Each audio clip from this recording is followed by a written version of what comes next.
Lebih 2 tahun lamanya, rakyat berperang dengan virus yang sudah meragut 35,000 nyawa dan menggunakan pelitup muka yang sudah sedia ada di pasaran tanpa dibangkitkan langsung tentang isu cop sirim dan sebagainya. Namun sejak pengambil alihan kerajaan baharu, timbul pula sesetengah pihak yang dilihat memungkinkan tindakan untuk memonopoli pasaran seumpama itu. Dan terkini, pendatang baharu dalam industri kesihatan negara, Datuk Jovian Mandagi pula mengeluarkan kenyataan yang bakal menimbulkan pelbagai reaksi rakyat.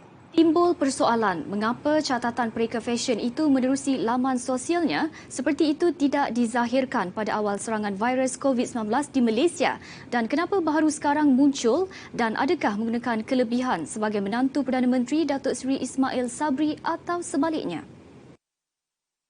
Cubaan mewartakan penggunaan pelitup muka dengan cop sirim baru-baru ini menimbulkan pelbagai reaksi negatif daripada rakyat dan keadaan itu ditambah pula dengan kenyataan dikeluarkan Jovian Mandagi yang jelas dilihat sebagai mempromosikan pelitup muka miliknya. Sekiranya benar pelaksanaan cop sirim pada setiap pelitup muka di Malaysia dilaksanakan, kerajaan khususnya Kementerian Kesihatan termasuk Kementerian Sains dan Teknologi juga perlu menjawab mengapa baru sekarang isu ini dibangkitkan. Mengapa di saat rakyat terpaksa mengharungi 2 tahun yang penuh duka sehingga membabitkan kehilangan nyawa, selain hanya bergantung kepada pelitup muka yang berada dalam pasaran semata-mata, tidak pula isu cop sirim ini dimainkan? Persoalannya, sekiranya benar setiap barangan pengguna diwajibkan memiliki cop sirim, mengapa masih berlaku insiden yang meragut nyawa, khususnya membabitkan barangan elektrik yang dipercayai mempunyai cop sirim dan apakah rasional di sebalik pewartaan itu? Isu terbabit perlu diatasi terlebih dahulu Kementerian bertanggungjawab dan jika didiamkan begitu sahaja, adakah nilai keuntungan yang mungkin bakal diperolehi pihak yang terbabit dalam pelaksanaan perwataan ini lebih berharga daripada nyawa jutaan rakyat negara ini? Justru, individu seperti Jovian yang bukan berada dalam landasan kemahiran berhubung isu kesihatan seharusnya wajar tutup mulut dan tidak mengeluarkan sebarang kenyataan yang mungkin akan mengelirukan rakyat.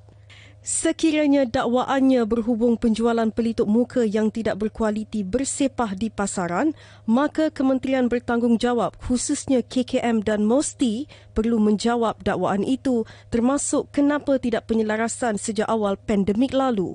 Menteri Perdagangan Dalam Negeri dan Hal Ehwal Pengguna Datuk Seri Alexander Nanta Linggi sebelum ini memaklumkan pelaksanaan pewataan pelitup muka dengan cop sirim ditangguhkan dari 4 Julai tahun ini kepada 1 Januari 2023. Untuk rekod, tindakan penguatkuasaan boleh diambil KPDN HEP sekiranya berlaku ketidakpatuhan pengilang dan pengimport sekaligus boleh dikenakan denda tidak melebihi RM100,000 bagi individu manakala bagi syarikat tidak melebihi RM200,000 serta KPDN HEP turut menegaskan pengilang dan pengimport juga perlu membuat permohonan perakuan dan penandaan MS Sirim daripada Sirim QAS International Sdn Bhd. Berita 757 tidak akan berkompromi dengan mana-mana pihak yang dilihat cuba menangguk di air yang keruh dan mendapat keuntungan semata-mata kerana rakyat keutamaan kami.